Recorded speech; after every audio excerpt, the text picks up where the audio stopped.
Everybody pray for me. I don't need any prayers. I'm going to hell. As Lady Gaga's 7th studio album is on the rise, more and more theories of the album concept come to the surface. Will her album be centered around the moon, hell, or even feature witchcraft? Let's dive into the most plausible theories what the album concept of LG7 could be about in this episode of Pop Explained. Theory number 1, Verspertilio. In March of 2024, the album title Verspertilio was circulating in some fan forums on the internet. The name originated from a picture that allegedly showed official papers including Lady Gaga's name and a new album project together with the title. Vepertilio is a genus of bats described as since the 7th century. Furthermore, supporting this theory, Gaga had posted a story on Instagram earlier this year. As she's holding a bat gummy into the camera, the words "If I were a candy" are written. Besides being the possible album title and concept of LG7, maybe Gaga's story was just a homage to her upcoming role in the highly anticipated second Joker movie called Joker Folie à Deux, which would make sense as it is centering around the Batman universe. Moreover, a lot of fans doubt the credibility of the alleged leaked document, so the probability of this album concept theory doesn't seem to be very high. That's why we're giving this theory check a rating with only 1% possibility. Theory number 2, Gaga. On June 16th of 2024, Gaga was seen in LA holding a bag with red letters spelling Gaga. Although Gaga had already worn other bags with her name on it, it is surely a hint of her imminent return, but may also indicate a self-titled album. In 2021, Gaga teased and promoted her second jazz album Love for Sale with Tony Bennett this way, by having a variety of handbags with the album name on it. We give this theory a 30% possibility. Theory number 3, the Dark Moon. Since last month, more and more rumors are circulating the internet that LG7 might be having a lunar theme. While Gaga always seemed to be keen on the moon, referencing it in music videos like Marry the Night or talking about it in interviews over 10 years ago, I'd like to be the moon. she referenced it more often recently. In the Chromatica Ball film, which was released via streaming platform Max on May 25th of 2024, Gaga references the moon in the beginning and end of the movie. Good night, moon.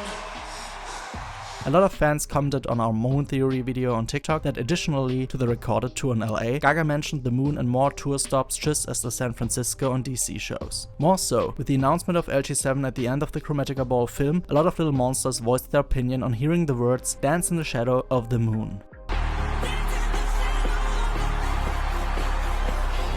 Astronomically, the shadow of the moon is the phase in which you can't see the moon, because the illuminated side of the moon is not facing the Earth. This happens when the moon is in between the Earth and the sun on its orbital path. This phenomenon is called dark moon. The earliest visible waxing crescent leads into the new moon. In Gaga Vision number 47, the behind the scenes of the Stupid Love music video, Gaga states the following. It's a new moon tonight. This new moon in particular, it's about the collective understanding. Did Gaga tease a lunar theme for LG7 as far back as 4 years ago? This is backed up by further clues. The only interlude which was cut from the Chromatica Ball film was the one where Gaga is holding a white and black disc which eerily resembles the dark moon and full moon. Why did she cut this interlude from the final film? Would it be too much of a hint? If you take a closer look at Gaga's Instagram post, the themes of black and white can be found a lot. Gaga and her creative team post and comment black and white hearts on most of her posts about new music and studio sessions, which might be an indication of the dark and full moon theory. Furthermore, did Gaga wear a white and black outfit at the Chromatica Ball film premiere in LA, which might be representing the dark and bright side of the moon? If you are still not sure about this theory, wait for the meaning behind the moon theme of the new moon. On Instagram, Gaga's longtime friend and creative director Nicola Formischetti posted her white car dress from the premiere with a caption, "The New Beginning," and a white heart emoji. 5 minutes after his post, he edited his caption to "Angel," but not for Monsters Unnoticed, who screenshotted his initial post. In astrology, the dark moon phase is associated with endings, abandoning the past, and preparations for the next cycle. The new moon, represented by white, starts a new cycle by standing for a new beginning. Gaga even mentioned in interviews of the film premiere how she enters a whole new era of her career by leaving her past behind, and how her new music will be completely different and new. No, I think that something that I feel pretty strongly about is that this album and this tour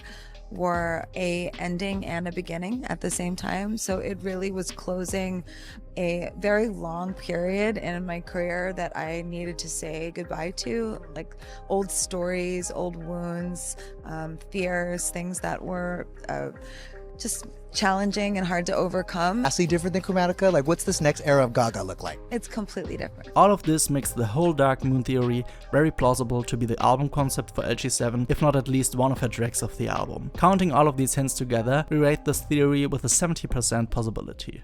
Theory number 4. Heaven and Hell. Another very plausible rumor is the one that the concept of Gaga's 7th studio album is based on the biblical mythology of heaven and hell. The white and black colors used throughout her pre-LG7 era might be a metaphorical depiction of heaven white and hell black. Besides Nicola Formischetti's post with the caption Angel, Gaga has commented with cryptic messages on TikToks. Back in February of 2024, as one little monster asked her about LG7, Gaga commented, "In a vault, guarded by," an emoji that might be representative of the devil or a demon. On May 25th, a little monster commented, "Gaga, please look me in the eyes and tell me everything is going to be okay." To which Gaga replied with an eye emoji saying, "It's going to be hell." In her first jazz and piano show on June 20th in Las Vegas, Gaga said the following, mentioning hell again. Okay, everybody pray for me. I don't need any prayers. I'm going to hell.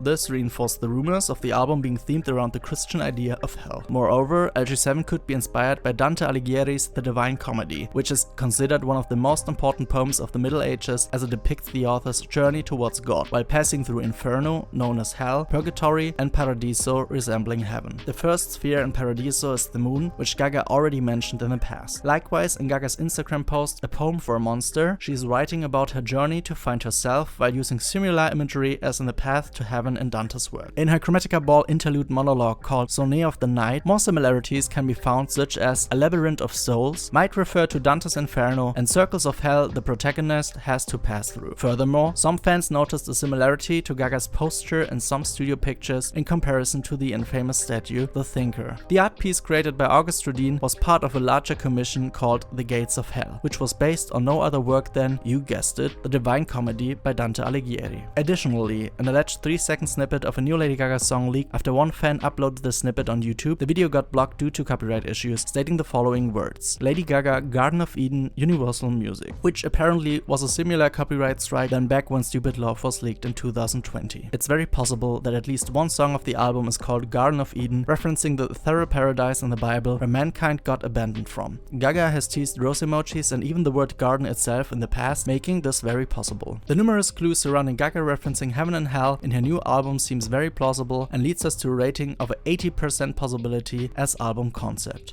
Theory number 5. Witchcraft and Alchemy. The theory for LG7's theme brings all the recent theories together. The hints of Gaga about bats, the moon, and even the depiction of hell and the devil could be inspired and centered around witchcraft. On TikTok, as Gaga was asked about her new album, she answered, "Magic potions take time," furthermore supporting the theory. The Poem for a Monster, as well as Sonnet for a Night, further back this theory, as the texts talk about alchemy, bending metals, as well as an idolatry of nature. We give this theory a 30% possibility, as this concept would most likely be the breeding ground of accusing Gaga of Satanism once again. But what are your thoughts on LG7's album concept theories? Are there any other theories or clues that I missed? Let me know in the comments below. If you're interested in more LG7 theories and news, check out our other videos on YouTube Shorts. You can also follow us on TikTok or X for more Gaga content. Thanks for watching and see you next time around for more Pop Explained.